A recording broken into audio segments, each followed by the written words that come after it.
Jag vet att vi inte Espen Pettersson från Hajanfjärs och kan helt om dysten det. Det var en öliga jämn dyster.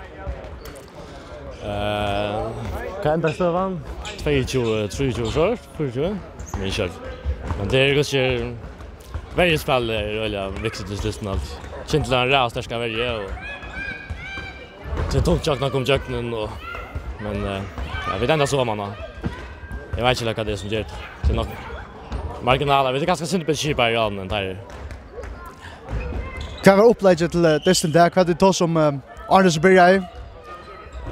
Ja, tar börja däckavax, tar mansvävax från början. Och vi vantar nog också för ända och så spelar vi åtta strikspelare. Det räcker ju väl och annars var upplägget att släppa väck från Mivern till Diamond. Han sa att och han sa ner där stäcker så. Han spelar ju där backarna. Ja, det vunnit vi markant någon halv få mål. Kan det som gör att tiden är på där där vänjning eller? Ja, vi tar kanske inte breja ihop allt, kan jag väl säga.